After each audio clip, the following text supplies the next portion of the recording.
And we are live again. Ready, ready, ready, ready, ready for part two. We're going to be talking to Christelle Advoca again about how single teachers can use self care strategies to empower themselves in this day and age. So, thank you guys for sticking with us time after time after time again. We are on to part two. But before we invite Christelle onto screen, remember everything that we always do at the beginning. Like and subscribe if you're on YouTube. Share the video to your friends, especially your teacher friends. And also, if you're on the podcast, any podcast, across any podcast platforms, you can always follow us because we come every week with new topics, new strategies, and new guest speakers. So, we are now ready for Miss Christelle Advoca again as we continue to talk about how single teachers can empower themselves using self-care strategies. We're talking about a particular article. The name of the article is How to Be Happy and Single in a World That Wants You to Be Coupled Off. And the author, her name is Susan Jamie, made incredible points. And we talked about those points in the part one, and we're going to continue in part two. So the next point we want to talk to Christelle about is we talked a little on this before, but we're going to dive more into it. Go on dates with yourself. Christelle, have you ever been on a date with yourself? How did that go? Oh yeah, absolutely. um, so when things were open, I didn't have a problem with going to the movies by myself or um, something else I did by myself. I remember. So my family lives in New York, and I went by myself into Manhattan. They live in Queens, so I went to Manhattan. And one of the things that I did while I was there, I went to Ripley's Believe It or Not. And I remember seeing I think I have a book down here, right? yeah, it's actually really interesting, like if you ever get a chance.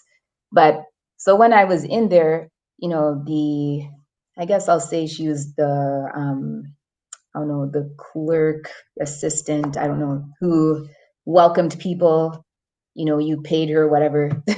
So anyway, she thought it was very strange that I was there by myself. She's like, "You're here by yourself? Do you go to the movies by yourself?" And I said, "Yeah." What's wrong with that? To be Exactly. honest, I prefer some activities by myself, like going to museums. Ripley's is a type of museum. I actually prefer going to museums by myself because when you're with people, they might not necessarily be as interested in the same things as you are, and you feel like you have to kind of rush through. You don't have the freedom to just stop and look at something for as long as you want or as short as you want. So going to museums is something that I have done by myself actually many times and really enjoy. And then another thing that I really enjoy is, like, let's say going to a bookstore, especially the ones where they have like a Starbucks or coffee shop, whatever. So you can just get your whatever it is you like, your beverage, and read a magazine or a book. Those are things I've done as well. I also really enjoy being out in nature, and that's something that I can still do now while we're shut down. And I take every opportunity I can just to go for a walk. Something that I started to do during the pandemic was, I'll just pick, like, I'll just kind of Google, what are some towns that are close to where I live, let's say within an hour of where I live. And I'll just jump in my car, drive to that place, usually go to like some kind of park, walk around.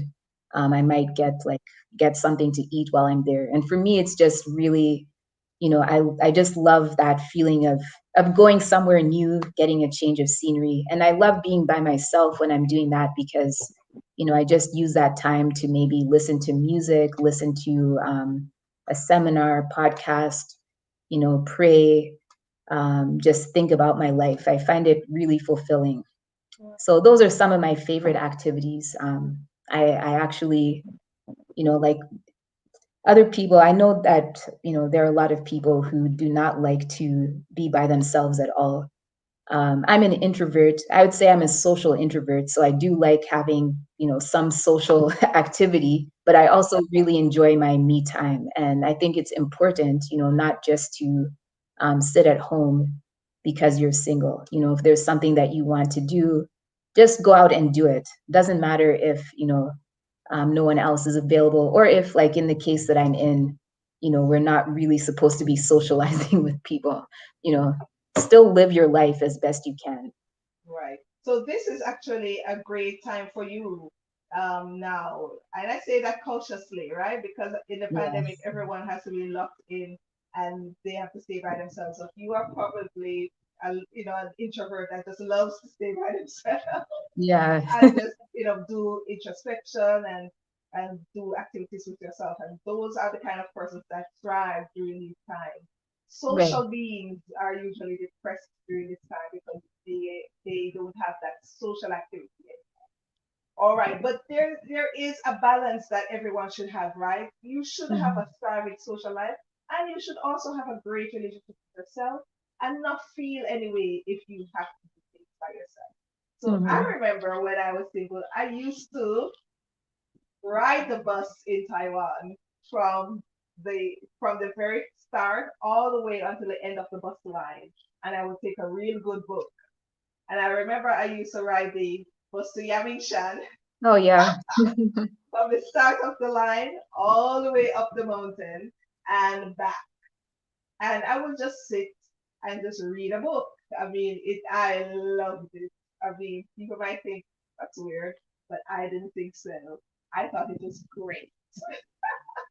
I also, when you say go on dates, when I was single, I used to buy and buy myself things and treat myself to things, right? So if I did a great job with something, if I passed a test, if I did an excellent excellent job at work, if I was promoted, whatever it is, I would always treat myself to something.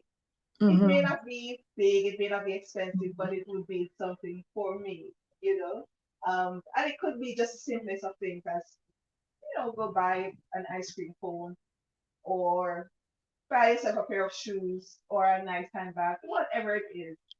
So treating yourself and not waiting for people to buy things for you, but buy something for yourself to make you feel good about it. So going on dates, it goes right into the next point that we are going to talk about, which is don't wait for other people. You don't have to wait for someone to invite you out on a date. You can go on a date by yourself. You don't have to wait on someone to invite you to the movies. You can go to the movies by yourself. Correct, Christella? You just gave us some lovely Yeah, examples of what you did absolutely. all by yourself. Now, I Mhm. remember I used to take trips by myself. No, this was not something that I volunteered to do. It's something that I had to do because when I was in Taiwan, we had to renew our visa from time to time. So I Mhm. had to go to Hong Kong many times. I don't know if you remember those trips. And the very first time I was going to Hong Kong, I didn't know anyone. I didn't know what to do. I didn't know where to go. But guess what? I found it all on my own. And I was so proud of myself, little old Mhm. me, doing this in the big wide world, and no one was helping me. I was just going along and finding places by myself and just really growing up there. So, and then I made several trips after that on my own, especially to Hong Kong, just by my lonesome, going Mhm. shopping, booking a room at the hotel, going from the airport to the hotel on my own, everything on my own. And listen, I'm here today as a testimony to say that it helps. And if you want to get to really know yourself, you can take a trip on your own for security reasons, of course. Let's always let friends and family know where you are going so that, just in case anything happens, at least people know where you are. All right. So, Christelle, tell Mhm. us a little bit more. I know you expounded a bit on Mhm. how you just did things without people asking you. But tell me, why is it important that single teachers, single people on a whole don't wait for others or Yeah, shouldn't wait for others? I think it's important because sometimes you might be waiting forever. Maybe there's something you really wanted to do, a place you really wanted to visit, and you can't find anyone else who has that same interest, or maybe your schedules don't align. So are you going to just live with regret and like, oh man, I really wish I had done this thing, but I couldn't find anyone to go with me? So for me, it's just part of, living your fullest life, just being happy, experiencing whatever is out there in the world that you're interested in. And sometimes, other people just are not available to do things with you. Um, and I can give an example of a friend of mine who it was his birthday. He always wanted to go skydiving, and he couldn't find anyone to go with him. You can imagine not everyone is into those types of activities. So he Right. went by himself and he had a great time. Um, so that's what I would say. I mean, you don't want to just be kind of holding back and being stagnant because you're single. Now is the time to do everything that you have imagined. And I will say for myself personally, I haven't done much like traveling as far as going, really far from home by myself. But these little trips that I'm doing now, the road trips, have prepared me. Also, when I went to Taiwan, I actually did go totally alone to Taiwan, 13 hours. So I have had experience, a lot of experience, really, just traveling, flying, taking the train, whatever, driving by myself. And yeah, and I feel like because of that, it's actually increased my confidence that anywhere that I want to go, I can go, and I can figure it out. I can navigate on my own. So I would say that that has been not just the part of having an adventure, enjoying your life, but also just increasing your confidence and your ability to navigate whatever life throws at you. Absolutely. And it's okay. Anyone out there who is a bit hesitant to do things on their own, it is okay. You want to go to a lovely restaurant to taste the food? Maybe they have lovely steak or a nice salmon that you want to taste. Go on your own. It is okay. Sit there, have them serve you, drink whatever you want to drink, order your food, and sit all by yourself because you are okay all by yourself. What did we say in part one? That you are complete as you are. You don't need anyone else. All right? So great. The next one is have a social life. Not because you're single, you're going to stay by yourself all the time. No. Go out and meet people. Chriselle, what say you about this? Yeah, I do believe that it's important to have a social life. So, although I'm an introvert, I really cherish the friendships that I have. Right now, we are limited, as I mentioned, but I try to engage with my friends pretty much every day. Every day, like my closest friends, we chat, on WhatsApp. I stay connected through social media. I'm also part of different small groups, so those are related to my faith, where, we go on Zoom and we read books together, or we study the Bible together, pray together, just share generally what's happening in our lives. Um, and we do other things as well, just in one of the groups, we're going to do karaoke on Zoom. I don't know how that's going to work, but that's something that we've talked about doing karaoke. Um, and I've done like virtual games nights on Zoom as well with my friends.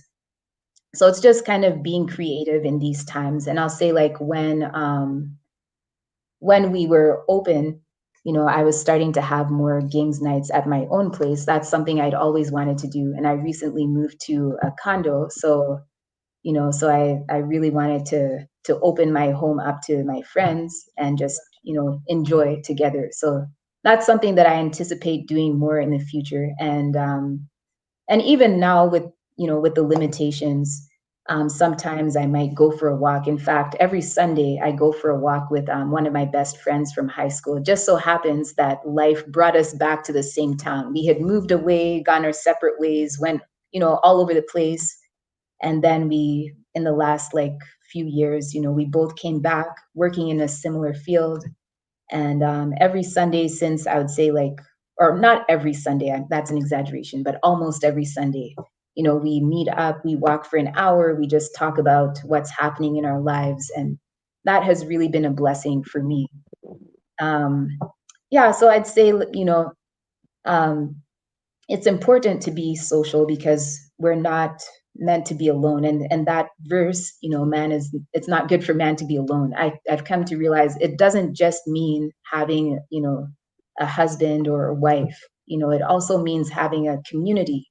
Your community is really important because they lift you up when you're going through hard times. They can kind of help you to navigate in different areas of life.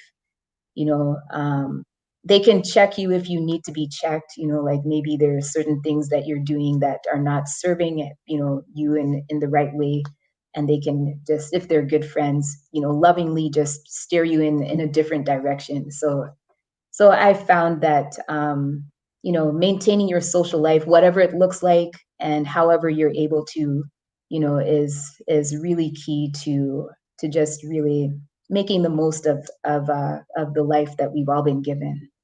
Yeah. All right. And I just wanted to say regarding having a social life, if you don't have a lot of friends, it's important for you to show yourself friendly, right? You can't sit by yourself and say, "Oh, I have no friends, so I have no social life." Go out and meet people. And even if you're a bit of an introvert, prod yourself a bit. Or find a friend who is an extrovert who can know everyone and just get to know people through her or through him. You know what I mean? So it's always good to have a community like yourself around you to support you, to help you to get resources and to help you to be more educated, more informed on certain issues. You are a teacher now, most persons that are listening to this podcast or watching on YouTube. So find some teacher friends. Join an association. If you're in Jamaica, you have the Jamaica Teachers Association. You have the British Council. You have the International Association of Teachers of English around the world. Find an association and go to their events because each association has their own events. Hey, if there's no association in your city, you can start one. Simple. Start your own association, get the teachers together. If you're an engineer, start your own engineer association, get the engineers together. Whatever field you're in, start something. Start maybe a social club, start a reading club, a book club, whatever it is. There is no excuse for you not to be, socializing with people. So get started. All right. And the next and last point we're going to make is create and live an amazing life that you love. Do you need to be married or to be coupled off in order to live an amazing life? Absolutely not. Say it with me. Absolutely Absolutely not. not. You don't need to be coupled off. You don't need to have a significant other in order to live an amazing life. All right. So, Christelle, give give our viewers and our listeners some tips on how they can create and live an amazing life as single person. Yeah, well, I feel like we've covered quite a few of those, but I would say for me, you know, ensure that you're healthy. So if you have some, I guess some mental, I'm trying to find the right the right words. Everybody has baggage, unfortunately. By the time we get to adulthood, maybe we've had difficult experiences, maybe there are things that have been said to us or about us that hurt us. So just do everything you can to create peace in your mind, to love yourself, accept yourself for who you are. Whether it is just journaling, praying, relying on your faith, speaking to friends who you trust about some of the challenges that you are struggling with, journaling, counseling, whatever you have to do. Mental health is really number one. If your mind is not right, like if you're struggling with let's say anxiety, depression, low self-esteem, whatever, you're not going to be able to create or live an amazing life. So I'd say that's key. um, for me, also my faith is very important. So as I mentioned, I'm part of these different small groups where we focus on spiritual things. I find that very uplifting. Also, um, yeah, so the small groups, also just spending time myself, in prayer, reading the Bible, um, attending church services. Another thing is doing more of the things that I love. So that's something that I believe we all need to do. I mean, life is too short not to be doing what you love. So as I mentioned in part one, I made a conscious choice of changing careers because while what I was doing was okay, there's something that I knew would be more fulfilling and more in line with the talents and abilities and strengths that I have. So I moved more toward that. And actually, as time goes on, I want to spend more time beyond just what I do in my 9 to 5, working on different creative projects. So whether it's writing, doing maybe doing YouTube videos, you never know. um, Doing a podcast. I feel like there's so many different creative avenues. I would say that as well. Just tap into your creativity because creativity is something that really um, makes your life more interesting and exciting, and it's a way that you can share, with the world. And something else for me, I've also become part of a singing group. So so for me, that's just another avenue for expressing my creativity. It's also a social avenue because I've gotten to know the other ladies in the group over the past year, and we do meet up now and then, and we record, and um, we record audio, we record video, and then there's usually like a social aspect to it. Like when we were able, we would go out to eat after we recorded, or we just had dinner together at someone's home. And so I have experienced many blessings even during this difficult time. And I feel like also just in terms of creating an amazing life, just be true to yourself, be honest with yourself about what you want out of life, what you enjoy, what you don't enjoy. I think as I get older, I'm able to say no more. It's still a struggle, being honest. We talked about boundaries. Boundaries are very important. Boundaries around your time, boundaries around, the types of activities that you want to engage in, the types of people that you want to, have around you. And when you set those boundaries, I think that is also a key to having a more abundant life, because then, we only get like a limited amount of time. And when you're spread too thin and you're doing all these things, maybe you don't even enjoy, but because you feel like you have to do them, it just diminishes the quality of your life. So just like focus on the essentials, focus on things that bring you joy, declutter your life. you know just like and some people will do spring cleaning around this time. They'll declutter their homes. There's this great organizer, Marie Kondo, and I've I've heard of watched. her. Yeah, so she's on Netflix. Right, she And is. which I don't have, but but I do watch it when I go to the dentist. That's an aside, but so I watched a few of her episodes, and she encouraged people to just pretty much take out take out like everything that you have. Let's say, for example, your closet. Take out every piece of clothing that you have. Hold it up and say, does this bring me joy? Does this spark joy? If it does not spark joy in your life anymore, or you don't fit into it, whatever the case might be, it's just not helpful for your life, get rid of it and just keep the items that you really love. And I think that same principle can apply to your life as a whole. Examine different aspects of your life. What activities are you engaged in? What's taking up your time? Does what you're doing spark joy? If it does not, discard it and just bring in more of the things, to like with discretion, that do actually spark joy in your life. Yeah, absolutely. I agree with you. I believe everyone should do a self audit. Audit yourself and see what works, what doesn't work, what used to work, but what you have outgrown.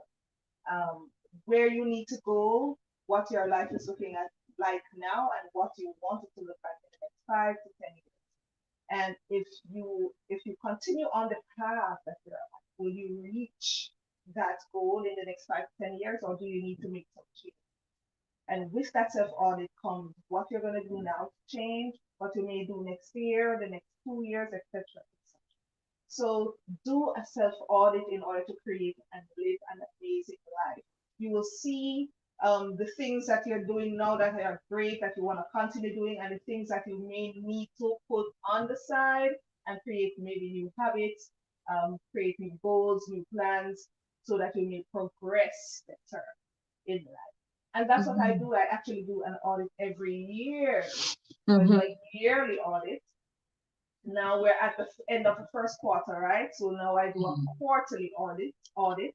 I not only do it for my personal life, I do it for my business too. And that Mm. helps us to know that we're on the right track. We look at what is happening, what's working, what isn't working, what we have to put aside, or what new things we can put in our plan to get things moving forward. Same with the personal life. We look at what goals that we have set for the year. Am I on track for those goals, to achieve those goals rather, or have I diverted in some way? And I've given myself a bit of room because it's a pandemic.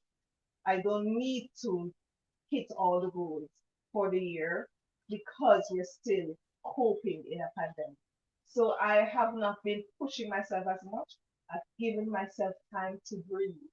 That is Right. also a way of creating an amazing life. I need time to breathe.